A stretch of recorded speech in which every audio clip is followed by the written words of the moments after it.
السلام علیکم ناظرین کرام، شروع کرتی ہوں اللہ تعالیٰ کے بابرکت نام سے جو بڑا مہربان اور نہایت رحم والا ہے۔ حکم خداوندی ہوا کہ اے نوح، جتنے تخم اور جڑیں ہیں وہ سب زمین میں بو دے۔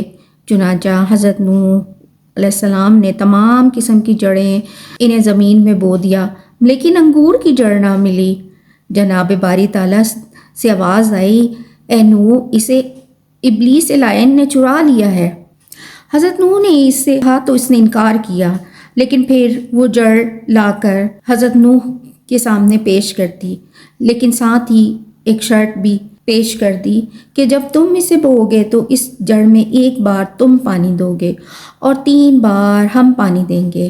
یہ بھی حضرت نوح علیہ السلام نے قبول کر لیا، انگور کو زمین میں بو دیا۔ چنانچہ حضرت نوح نے اس کی جڑ میں 1 دفعہ پانی دیا اور شیطان لعین نے 3 دفعہ، یعنی لومڑی، شیر اور سور، ان تینوں جانوروں کو مار کر خون ان کا اس کی جڑ میں دیا۔ اور جو شیرینی انگور میں ہے وہ تو حضرت نوح علیہ السلام کے پانی دینے کی وجہ سے ہے، اور اس سے جو شراب بنتی ہے وہ ابلیس لعین کے پانی دینے کی وجہ سے ہے۔ اس واسطے شرابیوں کا مزاج پہلے لومڑی کے جیسا اور پھر شیر جیسا ہوتا ہے، پھر اس کے بعد سور جیسا ہو جاتا ہے، کیونکہ نشے کی حالت میں وہ شرابی کسی کو دیکھتا، سمجھتا اور سنتا نہیں ہے۔ ہر شے میں تاثیر اصل کی ضرور ہوتی ہے۔